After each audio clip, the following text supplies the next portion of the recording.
In the last episode, we talked about how a lack of acceptance can make life difficult for LGBTQ teens, but we never covered a primary struggle in finding acceptance, the one within yourself.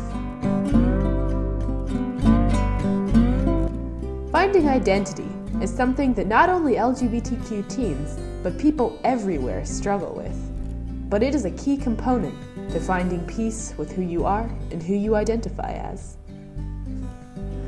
In everyday life, we think of identity as a term that defines who we are. Our identity is important to us and helps us through our lives. In the world of LGBTQ terminology, identity means more or less the same thing, but with one slight change. Identity, in these terms, defines who we are inside, our gender identity, and our sexuality. Finding identity can be hugely important, but it's not easy. You don't really know who's what and where you can go and what you can do to help. So I think the dangerous part is when you try to push yourself in a box and stifle yourself in it, and then that's really uncomfortable.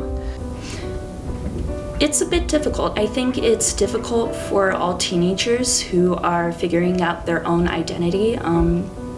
Having a different sexual orientation or gender orientation is another piece of the identity puzzle, so to speak, and it's hard. Identity can be an extremely difficult thing to find in oneself because it's such a highly personalized concept. It really does vary person to person. I'm not too concerned about the terminology personally, but I would not question an individual's choice to use particular terminology if it feels like it fits for them. One person may strongly feel that they identify as the opposite gender, but someone else may feel that the lines of binary genders aren't as clear-cut. Because of this, it's important to remember that gender and sexuality aren't black or white, male or female, gay or straight. It's better to think of spectrums, like this gender unicorn demonstrates. This unicorn depicts separate sliders for sexual and romantic preferences, as well as physical characteristics and gender. Although it isn't perfect, the unicorn provides an excellent visualization of the crazy varied spectrums of gender and sexuality.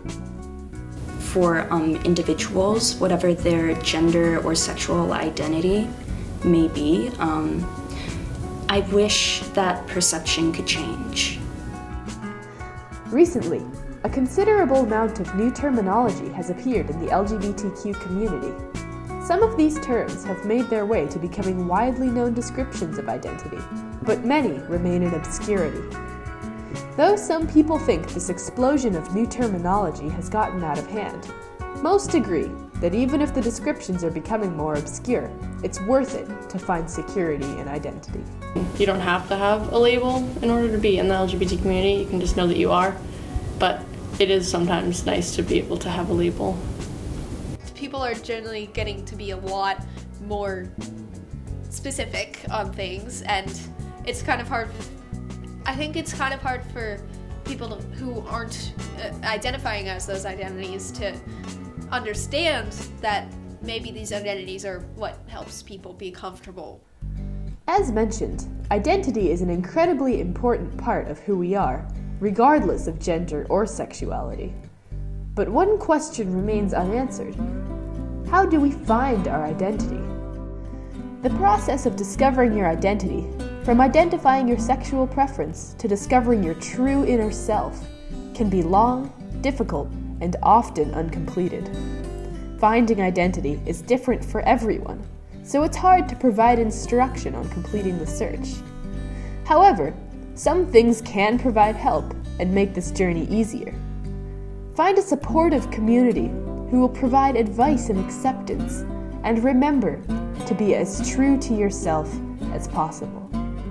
Just finding a group of people that understands you is generally the best way to go. Come and we'll hug you and support you.